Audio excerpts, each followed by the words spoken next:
Kwa jina naitwa Hemedi Hassan Salim, ni katibu wa hamasa na chipukizi wa umoja wa vijana wa Chama cha Mapinduzi wilaya ya Kinondoni.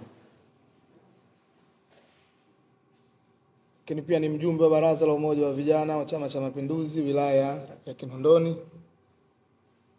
na ni mjumbe wa mkutano mkuu wa mkoa wa umoja wa vijana wa Chama cha Mapinduzi mkoa wa Dar es Salaam.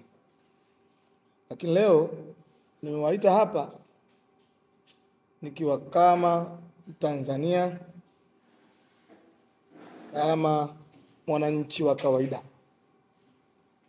Nafasi nilizonazo ndani ya CCM sikuwaita kwa ajili ya nafasi hizo. Nimewaita kama mwananchi, kama Mtanzania. Takumbuka hivi karibuni mnamo tarehe 24 Mei mwaka huu, Mheshimiwa mbunge wa jimbo la Kawe na MNEC Chama cha Mapinduzi Tanzania, ndugu Askofu Josephat Mathias Gwajima alizungumza na wanahabari. Naye pamoja na nafasi mbalimbali alizonazo ndani ya chama chetu, uwakilishi wake wa wananchi katika vyombo vya dola na utumishi pia wa Mungu, naye pia alizungumza kama mwananchi wa kawaida ama Mtanzania wa kawaida. Nami leo nitasema kama mwananchi wa kawaida, kama Mtanzania wa kawaida. Ndugu zangu, tarehe 24 ndugu Askofu Josephat Mathias Gwajima aliwaita wanahabari na alizungumzia utekaji katika nchi na ushauri wake binafsi. Mimi kama mwananchi wa kawaida na Mtanzania nimemsikiliza zaidi ya mara moja na nimejiridhisha. Kwa hiyo ambacho nitakizungumza hapa leo mbele yenu, nitazungumza ikiwa nimejiridhisha kutokana na kile ambacho yeye amekizungumza. Katika mazungumzo yake, Askofu Gwajima ametueleza ya kwamba mara zote akizungumza huwa anazungumza kwa data. Hajawahi kutoka akisema bila ya kuwa na data. Na alitueleza idadi ya watu waliotekwa. Alikuja na kabrasha lenye idadi wa watu 83 waliotekwa. Na katika kabrasha lile alitusomea majina yasiyozidi 5 kama kiwakilishi cha watu wengine ambao waliotekwa na kupotea katika maeneo mbalimbali.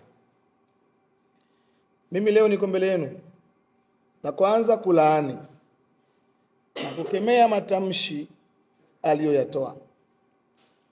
Hatulaani na hatukemei kana kwamba alichokizungumza ni uongo au ni ukweli.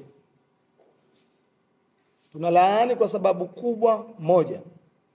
Ndugu Askofu Josephat Mathias Gwajima anayo maeneo mengi ya kufikisha kile ambacho alihisi katika nafsi yake kinaweza kuwa msaada kwa taifa letu. Hiko ndio kitu kikubwa ambacho kimetufanya sisi ama mimi nije nizungumze na nyinyi. Ndugu zangu, katika mazungumzo yake ndugu Askofu Josephat Gwajima alizitaja familia za viongozi, kwa maana familia ya Mheshimiwa Rais, lakini pia akaenda mbali zaidi na kumtaja mtoto wa waziri mkuu.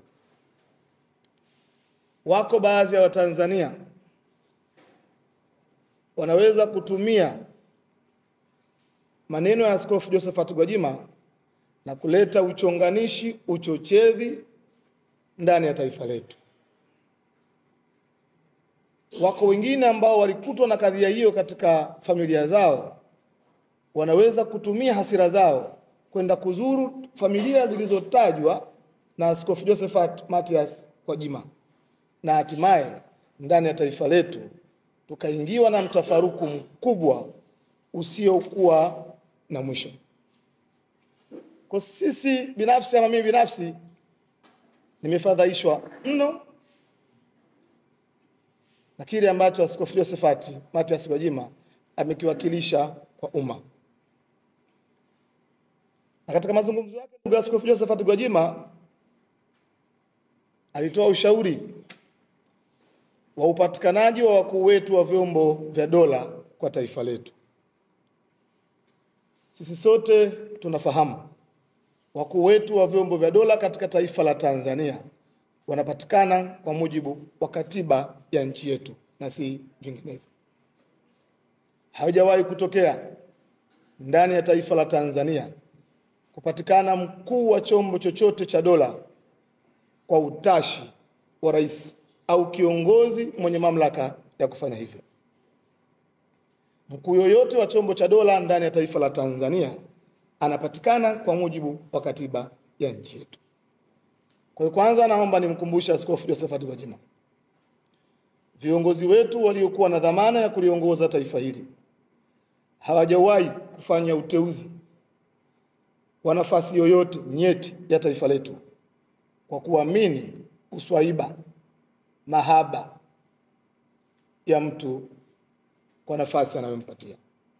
Mara zote anayeteuliwa huwa anateuliwa kwa utendaji wake wa kazi, uzalendo kwa nchi yake, lakini pia uzoefu wa namna alivyotumikia taifa letu kwa maeneo mbalimbali. Kwa hiyo si kweli kwamba wako baadhi ya wakuu wa vyombo vya ulinzi wameteuliwa kwa matashi ya watu wenye mamlaka ya kufanya hivyo. Lakini Askofu Josephat Gwajima akaenda mbali na kusema yeye anayo maeneo kwenda kuzungumza na akayaainisha. Lakini moja ya eneo ambalo akasema hawezi kulifikisha jambo hilo ni kwa Mheshimiwa Rais kwa sababu ni sehemu ya wanufaika wa hayo. Ndugu zangu, mimi na nyinyi ni mashahidi. Rais wa Jamhuri ya Muungano wa Tanzania wa awamu ya 6 na awamu zote zilizopita hawajawahi kuwa wanufaika wa tukio lolote baya au ovu dhidi ya Mtanzania yoyote kwa taifa letu. Mimi na nyinyi ni mashahidi. Wako baadhi ya Watanzania walikutwa na kadhia ima ya kupotea au kutekwa. Rais wetu ameonyeshwa kuguswa na kuchukizwa na hayo. Wako baadhi yao amechangia matibabu yao pale ambapo walipatikana. Ni ishara tosha kwamba rais wetu si sehemu ya kunufaika na hayo aliyozungumza. Ndugu zangu, hivi sasa tupo katika kipindi kizito cha uchaguzi. Miezi michache ijayo taifa letu la Tanzania litaingia katika uchaguzi. Tunapokwenda katika uchaguzi, tunawasihi na kuwataka wale wote ambao wana nafasi mbalimbali aidha za kutuwakilisha katika vyombo vya dola, ima ndani ya vyama vya siasa, matamshi yao wanayoyatoa wayatazame. Wanazungumza nini? Wanasema wapi? Na katika eneo gani? Kipindi tulicho nacho si kipindi cha kuzungumza maneno ambayo yataleta adha, kero, shida na changamoto kubwa katika taifa letu la Tanzania. Kipindi hiki wako baadhi ya wanasiasa wasiotakia mema taifa letu la Tanzania. Ndio kipindi ambacho upenyeza na kupitisha agenda mbalimbali zenye kulifarakanisha taifa letu la Tanzania. Kwa tunawasihi sana wale wenzetu wenye nafasi mbalimbali kutazama kinywa chao kipindi ambacho wanakwenda kuzungumza. Tutakumbuka mambo haya ya utekaji, upoteaji ndani ya taifa letu la Tanzania. Awamu ya 6 si mara ya kwanza kutokea, na hakuna Mtanzania yoyote, awe wa CCM awe wa nje ya Chama cha Mapinduzi, anayefurahishwa na mambo ya namna hiyo. Hakuna Mtanzania aliyotayari kushuhudia, hakuna Mtanzania aliyotayari kuona Mtanzania mwenzake anapotea na watu wasiojulikana au kwa hila za kisiasa. Hatuko tayari dhidi ya hilo. Kwa hiyo wanasiasa wasitumie mambo haya kama mtaji wa kisiasa tunapoelekea. Wanasiasa wasitumie mambo haya kama mtaji wa kutafuta huruma kwa wananchi kwa kipindi hiki tulicho nacho. Tunawaomba wanasiasa wetu ndani ya taifa letu, tumieni kazi mlizozifanya kwa wananchi wetu kuwa kama kielelezo cha nyinyi kurudi katika nafasi mlizo nazo. Msitumie uchonganishi kwa wananchi kama sehemu ya kujipatia uhalali wa kurudi katika nafasi mlizo nazo.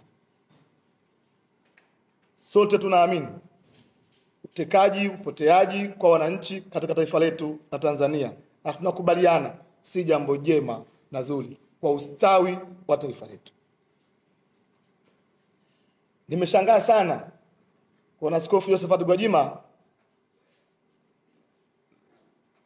anasema taifa letu linaweza kupoteza mashirikiano ya kibiashara kwa sababu ya wanaharakati wachache kutoka nchi ya Kenya. Sisi sote ni mashahidi. Tumeshuhudia baadhi ya viongozi wa Kenya wakitoka hadharani na kuzungumza hawakubaliani na kile ambacho wanaharakati wa taifa lao wamekifanya ndani ya taifa letu. Tunashangaa Mtanzania mwenzetu kuamini nchi yetu inaweza kupoteza mashirikiano ya kibiashara eti kwa sababu ya wanaharakati ambao taifa lao wenyewe limewakana hadharani. Nyinyi ni mashahidi. Ustawi wa diplomasia ndani ya taifa letu ni hali ya juu, na uthibitisho wa hilo ni juzi tu nchi mbalimbali ya Afrika zimemchagua Profesa Janabi kuwa mkurugenzi wa WHO kanda ya Afrika. Hicho ni kielelezo tosha kama bado taifa la Tanzania linaaminika na linakubalika kwa mataifa mbalimbali ya Afrika na nje ya Afrika. Ndani ya taifa letu la Tanzania tunazo sheria zetu. Hatuko tayari kuona mtu aliyetoka nje ya taifa letu kuvunja sheria zetu kwa sababu tu ni mwanaharakati kutoka nchi nyingine. Jambo hilo hatuko tayari nalo.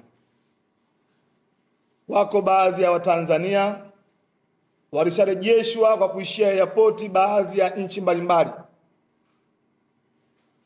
Inapotokea nchi yoyote inapoona hujakidhi vigezo na sheria zao kuingia katika nchi yao, ni jambo la kawaida kurejeshwa nyumbani kwenu.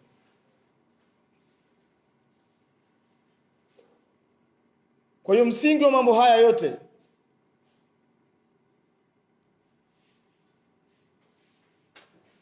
na kuwaiteni ni kulaani yale yote ambayo yametolewa kwa sababu tu tunaamini ni kuchochea wananchi, ni kuchochea Watanzania, hasa kwa kipindi hichi tulicho nacho. Na kiomba chama changu cha Mapinduzi, tunapoelekea katika mchakato wa uchaguzi mwaka huu. Mabadiliko ya katiba yaliyofanywa na chama chetu ya kwamba sasa kabla ya wanachama kushiriki katika mchakato wa kura za maoni, tutajaza fomu na mara baada ya kujaza fomu vitaanza vikao vya uchujaji na hatimaye kurejesha wale wachache waliokidhi sifa na vigezo vya chama chetu pamoja na katiba ya Jamhuri ya Muungano wa Tanzania. Tunakishauri chama chetu cha Mapinduzi wakati huu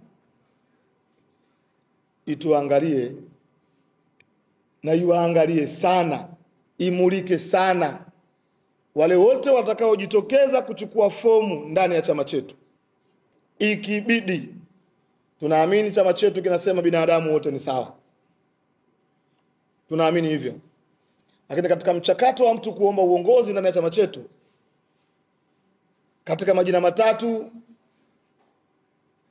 au kadri vikao vya chama chetu vitakavyoona inafaa, ituteuliwe wale ambao wamelelewa, kukulia, kuokwa, wanaofahamu na kutambua tamaduni, taratibu, itikadi, mienendo ya Chama cha Mapinduzi. Ni imani yetu ukifanyika uteuzi wa namna hiyo, watapatikana watu wenye kufahamu wapi wanatakiwa wakaseme na wakaseme neno gani na wanazungumza na nani. Chama chetu cha Mapinduzi kina caucus ya wabunge wa CCM. Wabunge wote wa Chama cha Mapinduzi liko eneo wanakutana nje ya Bunge la Jamhuri ya Muungano wa Tanzania. Wanazungumza mambo yao.